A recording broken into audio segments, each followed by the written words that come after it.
Hello everyone, welcome back to my channel. ഇന്ന് നമ്മൾ ഏറ്റവും കൂടുതൽ സംശയങ്ങൾ ഉണ്ടാകുന്ന ഒരു ടോപ്പിക്കിൽ സംസാരിക്കാനാണ് വന്നിരിക്കുന്നത്. നിങ്ങൾക്ക് എന്നെ കാണുമ്പോൾ തന്നെ അത് മനസ്സിലായിട്ടുണ്ടാവാം. നമ്മളിതിനു മുന്നേ അവഞ്ചിനെ കുറിച്ച് സംസാരിച്ചിട്ടുണ്ട്, അതുപോലെ ചോക്ലേറ്റ്സിനെ കുറിച്ച് സംസാരിച്ചിട്ടുണ്ട്. അപ്പോൾ ഇന്ന് അതുപോലെയുള്ള ഒരുപാട് ഡൗട്ട്സ് ഒരുപാട് ആൾക്കാർക്ക് എക്സ്പീരിയൻസ്ഡ് ആയിട്ടുള്ള ഹോം ബേക്കേഴ്സിന് പോലും സംശയം ഉണ്ടാകുന്ന ഒരു കാര്യമായിട്ടാണ് ഞാൻ വന്നിരിക്കുന്നത്. യെസ്, മറ്റൊന്നുമല്ല, baking powder and baking soda. ഈ രണ്ട് കാര്യങ്ങൾ നമ്മൾ കേക്ക്സിനും കുക്കീസിനും അതുപോലെ നമ്മുടെ ഈവൻ ഇഡ്ലീസിൽ പോലും അല്ലേ, നമ്മുടെ ചില ഈ പോഹിനെ കൊണ്ടും റവേനെ കൊണ്ടൊക്കെ ഉണ്ടാക്കുന്ന ഇഡ്ലിയിൽ നമ്മൾ ചേർക്കുന്നുണ്ട്. അതുപോലെ ഒരുപാട് റെസിപ്പീസിൽ നമ്മൾ ഇന്ത്യൻ ആയാലും പുറത്തുള്ള റെസിപ്പീസ് ആയിക്കഴിഞ്ഞാലും നമ്മൾ ഒരുപാട് റെസിപ്പീസിൽ ആഡ് ചെയ്യുന്ന ഒരു സംഭവമാണ് ഈ baking powder and baking soda.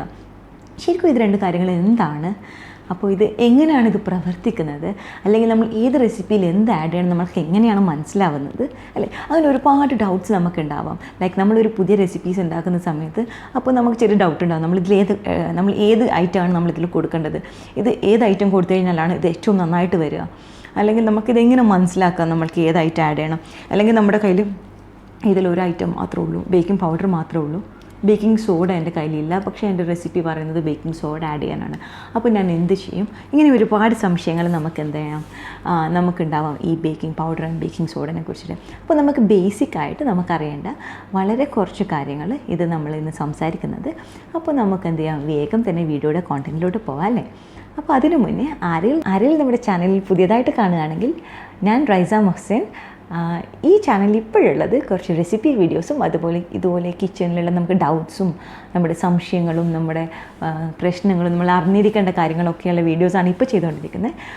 ഫ്യൂച്ചറിൽ ഇൻഷാ അല്ലാഹ് കുറച്ചുകൂടെ നല്ല നല്ല വീഡിയോസ്, ഒരുപാട് ടൈപ്പ് വീഡിയോസ് ആഡ് ചെയ്യണമെന്നുണ്ട്, ട്രാവൽ വീഡിയോസും അതുപോലെയുള്ള കാര്യങ്ങൾ ആഡ് ചെയ്യണമെന്നുണ്ട്. ഓക്കെ, അപ്പോൾ നമുക്ക് എന്ത് ചെയ്യാം, ഇപ്പോൾ വീഡിയോയുടെ കോണ്ടൻറ്റിലോട്ട് പോവാം. അതിനു മുന്നേ നമ്മുടെ ചാനൽ സബ്സ്ക്രൈബ് ചെയ്യാത്ത ആൾക്കാർ സബ്സ്ക്രൈബ് ചെയ്യുക. അതിൻ്റെ കൂടെയുള്ള കുഞ്ഞു ബെല്ലൈക്കൺ ക്ലിക്ക് ചെയ്ത് ഓൾ സെലക്ട് ചെയ്ത് കഴിഞ്ഞാൽ എൻ്റെ എല്ലാ വീഡിയോയ്ക്കും നിങ്ങൾക്ക് നോട്ടിഫിക്കേഷൻ ലഭിക്കും.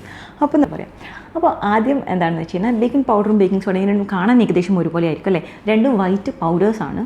ഓക്കെ, അപ്പോൾ ഇത് എങ്ങനെയാണ് നമുക്ക് മനസ്സിലാവുക? ലൈക്ക് ബേക്കിംഗ് പൗഡർ നമ്മൾ തൊട്ട് കഴിഞ്ഞ് കഴിഞ്ഞാൽ വളരെ സോഫ്റ്റ് ആയിരിക്കും, നമ്മളൊരു മൈദയൊക്കെ തൊടുന്നത് പോലെ ഉണ്ടാവും. ബേക്കിംഗ് സോഡയാണ് നമ്മൾ തൊടുന്നതെങ്കിൽ ഒരു ഉപ്പ് നമ്മൾ തൊടുന്നില്ലേ, ആ ഒരു ഫീലായിരിക്കും നമുക്ക് ഉണ്ടാവുക. ഓക്കെ, എന്നാണ് നമുക്ക് ബേസിക്കായിട്ട് നമുക്കൊന്ന് തൊട്ടിട്ടുള്ള ഒരു ഡിഫറൻസ് നമുക്ക് മനസ്സിലാക്കാൻ പറ്റുന്ന. അപ്പോൾ baking soda and baking powder, ഈ രണ്ട് കാര്യങ്ങൾ നമ്മൾ സംസാരിക്കുകയാണെങ്കിൽ ഇത് എന്താണ് ആക്ച്വലി ചെയ്യുന്നത്? നമ്മുടെ ഡോ അല്ലെങ്കിൽ നമ്മുടെ ഒരു ബാറ്റർ അല്ലെ, കേക്ക് ബാറ്റർ ആണെങ്കിൽ, അല്ലെങ്കിൽ നമ്മുടെ വേറെ എന്തെങ്കിലും ബേക്ക്ഡ് ഗുഡ്സിൻ്റെ ഡോ ആണെങ്കിൽ, നമ്മൾ കുക്കി ഡോ അങ്ങനെ പോലെയുള്ള ഡോസ് എന്തെങ്കിലും ആണെങ്കിൽ, ഇതിൻ്റെ അകത്ത് ഈ ബേക്കിംഗ് പൗഡർ അല്ലെങ്കിൽ ബേക്കിംഗ് സോഡ നമ്മൾ ആഡ് ചെയ്യുന്ന സമയത്ത് അതിലുള്ള കെമിക്കൽസുമായിട്ട്, മീൻസ് അതിലുള്ള ആസിഡിക് കണ്ടൻ്റ് ആയിട്ട് അല്ലെങ്കിൽ മോയ്സ്നെസ് ആയിട്ട്, ഇപ്പോൾ ബേക്കിംഗ് പൗഡർ ആണെങ്കിൽ അതിലുള്ള മോയ്സ്നെസ് ആയിട്ടാണ് ഫസ്റ്റ് ആക്ട് ചെയ്യുക. ഓക്കെ, അതിലുള്ള ഒരു കണ്ടൻറ്റുമായിട്ട് എന്ത് ചെയ്യാണ്, ആക്ട് ചെയ്തിട്ട് ഒരു കെമിക്കൽ റിയാക്ഷൻ നടക്കുകയാണ്. അതിൻ്റെ ഫലമായിട്ട് എന്താണ്, കാർബൺ ഡൈ ഓക്സൈഡ് ഫോം ചെയ്യും. അത് നമ്മുടെ ഡോന് എന്ത് ചെയ്യും, റൈസ് ചെയ്യും. ലൈക്ക് നമുക്ക് വേണ്ട ആ ഒരു ടെക്സ്ചർ തരും. നമ്മുടെ കേക്ക്സ് ഒക്കെ ആണെങ്കിൽ ആ ലൈറ്റ് ആൻഡ് ഫ്ലഫി ആ ഒരു ടെക്സ്ചർ തരും. പിന്നെ എന്താണ്, നമ്മുടെ ബിസ്ക്കറ്റൊക്കെ ആണെങ്കിൽ അല്ലെങ്കിൽ നമ്മുടെ കുക്കിയൊക്കെ ആണെങ്കിൽ ആ ഒരു ഏരിയ ആയിട്ടുള്ള ആ ഒരു ടെക്സ്ചർ തരാനും ഹെൽപ്പ് ചെയ്യാണ് ഈ രണ്ട് ഐറ്റവും ചെയ്യുന്നത്. ഓക്കെ, അപ്പോൾ ഇതാണ് ബേസിക്കായിട്ട്, ഇതിലാണ് നമ്മൾ ഈ സംഭവം യൂസ് ചെയ്യുന്നത് അല്ലേ. അപ്പോൾ നമ്മൾ ഏത് റെസിപ്പിയിൽ ഏത് ടൈപ്പ് ലെവനിങ് ഏജൻറ്റ് യൂസ് ചെയ്യും, അല്ലെങ്കിൽ നമ്മൾ ഒരു റെസിപ്പിയിൽ നമ്മൾ ബേക്കിംഗ് പൗഡർ ആഡ് ചെയ്യാണ്, ഒന്നും വർക്ക് ചെയ്യുന്നില്ല, ലൈക്ക് എന്തുകൊണ്ടാണ് അത് വർക്ക് ചെയ്യാത്തത്? അല്ലെങ്കിൽ നമ്മൾ ബേക്കിംഗ് സോഡ ആഡ് ചെയ്യാണ്, വർക്ക് ചെയ്യുന്നില്ല, അത് എന്തുകൊണ്ടാണ് വർക്ക് ചെയ്യാത്തത്? ലൈക്ക് നമ്മൾ ഏത് ടൈപ്പ് ഡോയിൽ അല്ലെങ്കിൽ ഏത് ടൈപ്പ് ബാറ്ററിൽ നമ്മൾ ഏത് ടൈപ്പ് ലെവനിങ് ഏജൻറ്റ് ആഡ് ചെയ്യണം എന്നുള്ളതും അത് എങ്ങനെയാണ് പ്രവർത്തിക്കുന്നത്. അപ്പോൾ നമുക്കിതും അറിയണമെന്നുണ്ട്, ഈ ഏത് ടൈപ്പ് ഡോയിൽ നമ്മൾ ഏത് ടൈപ്പ് ലെവനിങ് ഏജൻറ്റ് ആഡ് ചെയ്യണമെന്ന് നമുക്ക് അറിയണമെങ്കിൽ നമ്മൾക്ക് ആദ്യം അറിയേണ്ട ഒരു കാര്യമുണ്ട് അല്ലേ, ഇതെന്താണ് ഈ baking powder and baking soda എന്നുള്ളത്, ഇത് എങ്ങനെയാണ് പ്രവർത്തിക്കുന്നത് എന്ന് നമുക്കറിയണം, ഇത് എന്തിൻ്റെ കൂടെ ഒക്കെയാണ് പ്രവർത്തിക്കുന്നത് നമുക്കറിയണം അല്ലേ. ഓക്കെ, അപ്പോൾ നമ്മൾ ഫസ്റ്റ് തന്നെ നമുക്ക് ബേക്കിംഗ് സോഡയെ എടുക്കാം അല്ലേ. അപ്പോൾ ബേക്കിംഗ് സോഡ എടുത്തു കഴിഞ്ഞാൽ ബേക്കിംഗ് സോഡ നമുക്ക് സോഡിയം ബൈകാർബണേറ്റ്, അപ്പോൾ പറയുന്ന സമയത്ത് തന്നെ നമുക്കറിയാം എന്താണ്, ഇതൊരു ആൽക്കലിയാണ്. നമ്മൾ സ്കൂളിൽ പഠിച്ചുള്ള ആ ഒരു കെമിസ്ട്രിയിലോട്ട് പോവുകയാണെങ്കിൽ ഇതൊരു ആൽക്കലിയാണ്. അപ്പോൾ ആൽക്കലീസ് എന്തിൻ്റെ കൂടെയാണ് റിയാക്ട് ചെയ്യുക, ആസിഡിൻ്റെ കൂടെ. അപ്പോൾ നമുക്ക് പെട്ടെന്ന് ആസിഡിനെ കുറിച്ച് മനസ്സിലാക്കാം, യെസ് പുളി രുചിയുണ്ട് എന്നുള്ളത് നമുക്ക് മനസ്സിലാക്കാം. അപ്പോൾ ആ ഒരു ടൈപ്പ് കാര്യങ്ങളിലൊക്കെ നമുക്ക് എന്ത് ചെയ്യാം, ഉള്ള റെസിപ്പീസിൽ ലൈക്ക് നമ്മളിപ്പോൾ ഓരോ റെസിപ്പീസ് ആഡ് ചെയ്യണം, അപ്പോൾ അതിൽ ബട്ടർ മിൽക്ക് ആഡ് ചെയ്യുന്നുണ്ട്, അല്ലെങ്കിൽ നമ്മൾ തൈര് ആഡ് ചെയ്യുന്നുണ്ട്, അല്ലെങ്കിൽ നമ്മൾ ലെമൺ ജ്യൂസ് അല്ലെങ്കിൽ വിനെഗർ അതുപോലെയുള്ള കാര്യങ്ങൾ ആഡ് ചെയ്യുന്നുണ്ട്. അപ്പോൾ നമുക്ക് ഒരു ഡൗട്ടും ഇല്ലാതെ നമുക്ക് എന്ത് ചെയ്യാം, ഈ ബേക്കിംഗ് സോഡയെ ചേർക്കാം. കാരണം എന്താണ്, അതിലുള്ള ആസിഡിക് കണ്ടൻറ്റും ഇതിലുള്ള ആൽക്കലി ഈ ബേക്കിംഗ് സോഡയും കൂടെ എന്ത് ചെയ്യും, റിയാക്ട് ചെയ്യും. അപ്പോൾ നമ്മുടെ പ്രോഡക്റ്റ് നന്നാവും. ഓക്കെ, നമ്മൾ ആർക്കും എന്താ നമ്മുടെ പ്രോഡക്റ്റ് ഡെൻസ് ആയിട്ടുള്ള അല്ലെങ്കിൽ അങ്ങനെയുള്ളൊരു കേക്ക് നമ്മൾ ആഗ്രഹിക്കുന്നില്ലല്ലേ. അപ്പോൾ എന്താണ്, നമുക്ക് ഈ ഒരു ആസിഡിക് ബേസുള്ള ഏത് പ്രോഡക്റ്റ്സിലും നമ്മുടെ ബേക്കിംഗ് സോഡയെ നമുക്ക് ചേർക്കാം. അപ്പോൾ നമ്മൾ ഇപ്പോൾ നിങ്ങൾക്ക് മനസ്സിൽ ചെറിയ ഡൗട്ട്, എൻ്റെ പ്രീവിയസ് വീഡിയോസ് കണ്ടുള്ള ആൾക്കാരാണെങ്കിൽ ചെറിയ ഡൗട്ട് പെട്ടെന്ന് വന്നിട്ടിരിക്കാൻ ചാൻസ് ഉണ്ടല്ലേ. നമ്മുടെ ബേക്കിംഗ് 2 ദിവസം മുന്നേ ആഡ് ചെയ്തിട്ടുണ്ട് ഓട്സ് കുക്കീസ്. അതിലൊരു ആസിഡിക് കണ്ടൻറ്റും ഈ പറഞ്ഞ ഒരു കാര്യമില്ലല്ലോ. പക്ഷേ ബ്രൗൺ ഷുഗർ ഉണ്ടല്ലേ, ബ്രൗൺ ഷുഗർ, അതുപോലെ നമ്മുടെ നാച്ചുറൽ ആയിട്ടുള്ള കൊക്കോ പൗഡർ. ലൈക്ക് ഞാൻ നമ്മുടെ കൊക്കോ പൗഡറിൻ്റെ നമ്മുടെ ചോക്ലേറ്റ് വീഡിയോസിൽ കണ്ടാൽ അറിയാം, നമ്മൾ 2 ടൈപ്പ് കൊക്കോ പൗഡേഴ്സിനെ കുറിച്ച് പറഞ്ഞിട്ടുണ്ട്. അപ്പോൾ അതിൽ നാച്ചുറൽ ആയിട്ടുള്ള പറഞ്ഞിട്ടുണ്ട്, ഡച്ച് പ്രോസസ്ഡ് ആയിട്ടുള്ളത് പറഞ്ഞിട്ടുണ്ട്. അപ്പോൾ ഡച്ച് പ്രോസസ്സിൽ കൂടെ ബേക്കിംഗ് സോഡ വർക്ക് ചെയ്യില്ല. കാരണം നമ്മൾ അന്ന് തന്നെ പറഞ്ഞിട്ടുണ്ടായിരുന്നു, അതൊരു ആൽക്കലൈൻ പ്രോസസ്സിലൂടെ ആണ് അതിൻ്റെ ഫ്ലേവേഴ്സിനെ കുറച്ച് അതിൻ്റെ കളർ കൂട്ടുന്നതെന്നുള്ളത്. അപ്പോൾ എന്താണ്, നമ്മളെ ബേക്കിംഗ് നോർമൽ നമ്മുടെ നാച്ചുറൽ ആയിട്ടുള്ള കൊക്കോ പൗഡർ, ഇതൊക്കെ അസിഡിക് ആയിട്ടുള്ള സംഭവമാണ്. നമുക്ക് ആ ഒരു പുളിരുചി കിട്ടുന്നില്ലെങ്കിൽ കൂടെ അസിഡിക് ആയിട്ടുള്ള കാര്യം, പിന്നെ ഹണി, അതിൻ്റെ ഒക്കെ കൂടെ നമുക്ക് എന്ത് ചെയ്യാം, ബേക്കിംഗ് സോഡ യൂസ് ചെയ്യാം. ഇതൊക്കെ യൂസ് ചെയ്തിട്ടുള്ള നമ്മുടെ ബാറ്റേഴ്സിൽ നമുക്ക് എന്ത് ചെയ്യാം, ബേക്കിംഗ് സോഡ യൂസ് ചെയ്യാം. ഓക്കെ, ഇത്രയാണ് ബേക്കിംഗ് സോഡയെ കുറിച്ച് നമുക്ക് പറയാനുള്ളത്. മാത്രമല്ല നമ്മുടെ ബേക്കിംഗ് സോഡ ചേർക്കുന്നതിനുമുണ്ട് നമ്മുടെ റെസിപ്പീസിലെ ലൈക്ക് കേക്ക്സിനും കുക്കീസിനൊക്കെ ആ ഒരു ബ്രൗൺ കളർ ഉണ്ടല്ലോ, അതിനെ എൻഹാൻസ് ചെയ്യാൻ സഹായിക്കും. അതിന് ആ ഒരു ബ്രൗൺ കളറിങ് കിട്ടാൻ വേണ്ടിയിട്ട് നമ്മുടെ ബേക്കിംഗ് സോഡ ഹെൽപ്പ് ചെയ്യുകയും കൂടി ചെയ്യും. ഓക്കെ, അപ്പോൾ ഇത്രയാണ് നമുക്ക് ബേസിക്കായിട്ട് ബേക്കിംഗ് സോഡിനെ കുറിച്ച് സംസാരിക്കേണ്ടത്. എങ്ങനെയാണ് ഇതെന്താണ് ഇതിലെ കണ്ടൻറ്റ് എന്ന് പറഞ്ഞത്, ഒരു ആൽക്കലി ആണെന്ന് പറഞ്ഞു, ഇത് ആസിഡിൻ്റെ കൂടെ പ്രവർത്തിക്കുകയാണെന്ന് പറഞ്ഞു. പിന്നെ എന്താണ്, ഇത് ആസിഡിക് ആയിട്ടുള്ള എല്ലാ തരം കാര്യങ്ങളുടെ കൂടെ, ഇപ്പം ഹണി അല്ലെങ്കിൽ നമ്മുടെ ബ്രൗൺ ഷുഗർ, കൊക്കോ പൗഡർ, അതുപോലെയുള്ള ഐറ്റംസിൻ്റെ ഒക്കെ കൂടെയും എന്ത് ചെയ്യും, വർക്ക് ചെയ്യും നമ്മൾ പറഞ്ഞു. അപ്പോൾ ഇതിന് നമുക്കൊരു ടെസ്റ്റ് ചെയ്യണം, അല്ലെങ്കിൽ നമ്മളിത് ഫ്രഷ് ആണോ എന്ന് നമുക്കുള്ള ആ ഒരു ടെസ്റ്റും കൂടി നമുക്ക് ചെയ്യാനുണ്ട്. അത് നമുക്ക് എന്ത് ചെയ്യാം, ബേക്കിംഗ് പൗഡറിൻ്റെയും ബേക്കിംഗ് സോഡയുടെയും ഒന്നിച്ച് അവസാനമായിട്ട് ചെയ്യാം. ഓക്കെ, നെക്സ്റ്റ് ബേക്കിംഗ് പൗഡർ നമ്മൾ നേരത്തെ പറഞ്ഞു, തൊടുന്ന സമയത്ത് ഒരു മൈദ പോലെയാണ് നമുക്കിത് അറിയാനല്ലേ.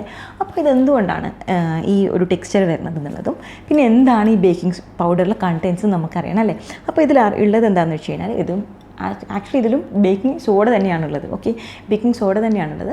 പിന്നെ അതിൻ്റെ കൂടെ എന്തുണ്ട്, ഒരു പൗഡർ ഫോമിലുള്ള ആസിഡ് കണ്ടൻറ്റ് ഉണ്ട്. അതുകൊണ്ടാണ് എന്ത് ചെയ്യുന്നത്, നമ്മൾ ബേക്കിംഗ് പൗഡറിന് അസിഡിക് മീഡിയം വേണ്ട എന്ന് പറയുന്നത്. ലൈക്ക് ഇതിൽ തന്നെ എന്തുണ്ട്, ഒരു അസിഡിക് ആയിട്ടുള്ള സംഭവം കൂടെ ഇതിൽ ആഡ് ചെയ്തിട്ടുണ്ട്. പിന്നെ ഇതിൻ്റെ കൂടെ ഉള്ളത് എന്താണ്, ഒരു സ്റ്റാർച്ചാണ്, ലൈക്ക് കോൺ സ്റ്റാർച്ചോ അല്ലെങ്കിൽ അതുപോലെയുള്ള എന്തെങ്കിലും ഒരു പൗഡർ ഫോമിലുള്ള ഒരു സ്റ്റാർച്ച് കൂടെയുണ്ട്. അപ്പോൾ ഈ ഒരു മൂന്ന് കാര്യങ്ങൾ കൂടെ ചേർന്നാണ് എന്താണ് ഈ ബേക്കിംഗ് പൗഡർ എന്ന് പറയുന്നത്. അപ്പോൾ ഇതിൽ നമുക്ക് എന്ത് ചെയ്യാം, ബേക്കിംഗ് പൗഡർ എങ്ങനെയാണ് പ്രവർത്തിക്കുന്നതെന്ന് അറിയണം അല്ലേ. ഇതിൽ തന്നെ ആസിഡ് ഉണ്ടെന്ന് പറഞ്ഞു, അതുകൊണ്ട് തന്നെ നമുക്ക് ആ ബേക്കിങ്ങിൻ്റെ ഒരു ആസിഡ് കണ്ടൻറ്റ് നോക്കി നടക്കണ്ട. അപ്പോൾ ഇത് എങ്ങനെയാണ് ഇതിനെ വർക്ക് ചെയ്യാൻ തുടങ്ങുന്നത്, ലൈക്ക് ഓൾമോസ്റ്റ് നമുക്ക് മാർക്കറ്റിൽ കിട്ടുന്ന എല്ലാ ബേക്കിംഗ് പൗഡേഴ്സും ഡബിൾ ആക്ടിങ് ആയിരിക്കും. ഇതെന്താ ഡബിൾ ആക്ടിങ് കൊണ്ട് ഉദ്ദേശിക്കുന്നതെന്ന് വെച്ച് കഴിഞ്ഞാൽ, ഒന്ന് നമ്മുടെ ഈ ബേക്കിംഗ് പൗഡർ നമ്മൾ ഏതെങ്കിലും ഒരു ഡോയിലോട്ടേക്കോ അല്ലെങ്കിൽ എന്താണ് ഒരു ബാറ്ററിലോട്ടോ നമ്മൾ ആഡ് ചെയ്യുന്ന സമയത്ത് ഇതെന്താവും, ഫസ്റ്റ് ടൈം ഇത് ആക്ട് ചെയ്യും. അപ്പോൾ ഫസ്റ്റ് ആക്ടിങ് സ്റ്റേജ് എന്ന് വെച്ചാൽ ഇത് മോയ്സ്നെസ്സുമായിട്ട് അല്ലെങ്കിൽ ഒരു ലിക്വിഡ് ഫോമിൽ അല്ലെങ്കിൽ ഒരു മോയ്സ്ചർ, അതായത് ഒരു വെള്ളത്തിൻ്റെ ഒരു കണ്ടൻറ്റുമായിട്ട് അല്ലെങ്കിൽ ആ ഒരു ലിക്വിഡ് കണ്ടൻറ്റുമായിട്ട് നമ്മൾ ഇത് കോൺടാക്റ്റ് വരുന്ന സമയത്ത് എന്താകും, ഇത് ഫസ്റ്റ് ടൈം ആക്ട് ചെയ്യും. സെക്കൻഡ് ടൈം എപ്പോഴാണ് ആക്ട് ചെയ്യാന്ന് വെച്ച് കഴിഞ്ഞാൽ, ഇത് ഹീറ്റുമായിട്ട് കോൺടാക്റ്റിൽ വരുന്ന സമയത്ത് നമ്മൾ അവനിൽ വെക്കുകയാണെങ്കിൽ അങ്ങനെ, അല്ലെങ്കിൽ നമ്മൾ എങ്ങനെയാണ് നമ്മൾ കുക്ക് ചെയ്യുന്നത് ആ ഒരു മെത്തേഡിൽ നമ്മൾ ആ ഹീറ്റുമായിട്ട് കോൺടാക്റ്റ് വരുന്ന സമയത്ത് നമ്മുടെ അല്ലെങ്കിൽ ഡോ ബാറ്റർ എന്താണെന്ന് വെച്ചാൽ ചൂടാവുന്ന സമയത്ത് ഇത് ഒരു സമയത്തും കൂടെ ഇത് ആക്ട് ചെയ്യും. ഓക്കെ, അപ്പോൾ ഇത്രയും കാര്യങ്ങളാണ് നമ്മൾ ബേക്കിംഗ് പൗഡറിനെ കുറിച്ചിട്ട് പറഞ്ഞത്. ഓക്കെ, അപ്പോൾ നമുക്ക് ഈ സമയത്ത് വരാൻ പറ്റുന്ന ഒരു സംശയമാണ്, എന്താണ് ബേക്കിംഗ് പൗഡറിന് നമ്മൾ അസിഡിക് മീഡിയം നോക്കേണ്ടതില്ല, അങ്ങനെയൊക്കെ ആണെങ്കിൽ പിന്നെ നമ്മൾ എന്തിനാണ് ബേക്കിംഗ് സോഡ യൂസ് ചെയ്യുന്നത്, നമുക്ക് എല്ലാത്തിനും അങ്ങ് ബേക്കിംഗ് പൗഡർ തന്നെ ചേർത്താൽ മതിയല്ലേ അല്ലേ. അപ്പോൾ അതിനുള്ള ഒരു ആൻസർ എന്താണെന്ന് വെച്ച് കഴിഞ്ഞാൽ, ബേക്കിംഗ് സോഡ ബേക്കിംഗ് പൗഡറിനേക്കാളും പവർഫുള്ളാണ്. ലൈക്ക് ഇപ്പോൾ 1 കപ്പ് പൊടി, മൈദ, അങ്ങനെ എന്താണ് നമ്മൾ യൂസ് ചെയ്യുന്നത്. അപ്പോൾ 1 കപ്പ് നമുക്ക് റൈസ് ചെയ്യാൻ വേണ്ടിയിട്ട് 1/2 ടീസ്പൂൺ ബേക്കിംഗ് സോഡ മതിയെങ്കിൽ അതിനെ റൈസ് ചെയ്യാനായിട്ട് നമുക്ക് 2 ടീസ്പൂൺ നിറയെ എന്താവണം, ഈ ബേക്കിംഗ് പൗഡർ ആഡ് ചെയ്യേണ്ടി വരും. അപ്പോൾ അത് 4 മടങ്ങ് പവർഫുള്ളാണ് ബേക്കിംഗ് സോഡ എന്നുള്ളത്. അതുകൊണ്ടാണ് നമ്മൾ എന്ത് ചെയ്യുന്നത്, ബേക്കിംഗ് സോഡ ആഡ് ചെയ്യുന്നത്. തമ്മിലുള്ള ഇനി നമ്മൾ ചില റെസിപ്പീസിൽ നമ്മൾ കാണാനല്ലേ ബേക്കിംഗ് പൗഡർ ബേക്കിംഗ് പൗഡറും ബേക്കിംഗ് സോഡയും ഒന്നിച്ചിട്ട് ആഡ് ചെയ്തത് കാണാം. ഇതെന്തുകൊണ്ടാണ് ഇങ്ങനെ കാണുന്നതെന്ന് നമ്മൾ ഇപ്പോൾ ഒരു സംശയം വരാം അല്ലേ. നമുക്ക് അതിനുള്ളൊരു വകുപ്പൊക്കെ ഉണ്ട്. ലൈക്ക് എന്തുകൊണ്ടാണ് നമ്മൾ സെയിം റെസിപ്പിയിൽ ബേക്കിംഗ് പൗഡറും ബേക്കിംഗ് സോഡയും ആഡ് ചെയ്യുന്നത് എന്നുള്ളത്. അതെന്തുകൊണ്ടാണെന്ന് വെച്ച് കഴിഞ്ഞാൽ നമുക്ക് ഒരുപാട് സമയം ഇപ്പോൾ നമ്മൾ ചില കുക്കി ഡോസൊക്കെ നമ്മൾ എന്താണ് തലേ ദിവസം ഉണ്ടാക്കിയിട്ട് പിറ്റേ ദിവസമാണ് നമ്മൾ എന്ത് ചെയ്യുന്നത് ബേക്ക് ചെയ്യുന്നത് അല്ലേ. അപ്പോൾ അങ്ങനെയൊക്കെ ഉണ്ടാകുന്ന ഡോസ് നമുക്ക് എന്ത് ചെയ്യാം, ഇത് രണ്ടും കൂടെ മിക്സ് ചെയ്യാം. നമുക്കപ്പോൾ കുറച്ചുകൂടെ പിറ്റേ ദിവസമൊക്കെ ചെയ്യാൻ വേണ്ടിയിട്ടാണ് നമ്മൾ അത് രണ്ടും കൂടെ ഒന്നിച്ച് ചെയ്യുന്നത്. പിന്നെ ഞാൻ പറഞ്ഞല്ലോ ബേക്കിംഗ് സോഡ ചേർക്കുമ്പോൾ നമുക്ക് ആ ബ്രൗണിങ് കളറൊക്കെ കുറച്ചുകൂടെ നന്നായിട്ട് കിട്ടും. അതുകൊണ്ടാണ് നമ്മൾ രണ്ടും ഒന്നിച്ച് ചേർക്കുന്നത്. ഓക്കെ, അപ്പോൾ ഇത്രയാണ് നമ്മൾ ബേക്കിംഗ് സോഡ ബേക്കിംഗ് പൗഡർ വിശേഷങ്ങൾ. അപ്പോൾ നമുക്ക് എന്ത് ചെയ്യാം, ഇത് എങ്ങനെ ഫ്രഷ് ആണെന്ന് നമുക്ക് അറിയാം. ആദ്യം ബേക്കിംഗ് സോഡ ടേസ്റ്റ് ചെയ്യാം. ഇതിനായിട്ട് ആദ്യം ഒരു ക്ലീൻ ആയിട്ടുള്ള ബോൾ എടുത്തിട്ടുണ്ട്. ഇതിലോട്ട് ഒരു 1/4 ടീസ്പൂൺ ബേക്കിംഗ് സോഡ ചേർത്ത് കൊടുത്തു. ഇനി ഇതിലേക്ക് നമ്മൾ ചേർക്കാൻ പോകുന്നത് വിനേഗറാണ്. അപ്പോൾ വിനേഗർ നമുക്ക് ചേർത്ത് കൊടുക്കാം. ഇപ്പോൾ വിനേഗർ ചേർക്കുന്ന സമയത്ത് ഇങ്ങനെ നല്ല ബബ്ലി ആയിട്ട് വരികയാണെങ്കിൽ നമ്മുടെ ബേക്കിംഗ് സോഡ ഫ്രഷ് ആണ്, അത് നമുക്ക് യൂസ് ചെയ്യാം. മറിച്ചാണെങ്കിൽ അത് യൂസ് ചെയ്യാൻ കഴിയില്ല. ഓക്കെ, നെക്സ്റ്റ് നമ്മൾ ബേക്കിംഗ് പൗഡർ ടെസ്റ്റ് ചെയ്യാണ്. അതും ഇതുപോലെ തന്നെ നമുക്ക് എന്ത് ചെയ്യാം, ക്ലീൻ ആയിട്ടുള്ളൊരു ബൗളിലോട്ടേക്ക് ഇത് കുറച്ചധികം ഞാൻ ചേർക്കുന്നുണ്ട്, അപ്പോഴാണ് നമുക്ക് റിസൾട്ട് നന്നായിട്ട് കാണാൻ പറ്റുക. 1 ടീസ്പൂണോളം ബേക്കിംഗ് പൗഡർ ചേർത്ത് കൊടുത്തു. ഇതിലേക്ക് ഒരു ലൈറ്റ് ചൂടുള്ള വെള്ളം ചേർത്ത് കൊടുത്തു. അതും നമ്മുടെ നന്നായിട്ട് ബബിൾ ചെയ്ത് വരുന്നുണ്ട്. അപ്പോൾ നമ്മുടെ 2 ഇൻഗ്രീഡിയൻസും ഫ്രഷ് ആണ്. അങ്ങനെ ബബിൾ ചെയ്യുന്നില്ലെങ്കിൽ നമുക്കത് യൂസ് ചെയ്യാൻ കഴിയില്ല. അപ്പോൾ ഇത്രയാണ് നമ്മുടെ baking powder and baking soda വിശേഷങ്ങൾ. അപ്പോൾ വീഡിയോ എല്ലാവർക്കും യൂസ്ഫുൾ ആവുമെന്ന് കരുതുന്നു. വീഡിയോ അവസാനിപ്പിക്കുന്നതിന് മുമ്പ് ഒരു കാര്യം കൂടെ പറയട്ടെ. ഈ ഔട്ട്ഫിറ്റ് നിങ്ങൾക്ക് ഇഷ്ടമായെങ്കിൽ, ഇതുപോലെയുള്ള ഔട്ട്ഫിറ്റ് നിങ്ങൾക്ക് വാങ്ങണമെന്ന് ആഗ്രഹമുണ്ടെങ്കിൽ പ്ലീസ് ചെക്ക് ഔട്ട് സഹ്വ സ്റ്റുഡിയോ. ഇതൊരു ഇൻസ്റ്റഗ്രാം പേജാണ്. അതിൻ്റെ ലിങ്ക് ഞാൻ എന്ത് ചെയ്യാം, താഴെ ഡിസ്ക്രിപ്ഷൻ ബോക്സിൽ കൊടുക്കാം. അപ്പോൾ മറ്റൊരു വീഡിയോ ആയിട്ട് മറ്റൊരു ദിവസം കാണുന്നത് വരേക്കും ഗുഡ് ബൈ.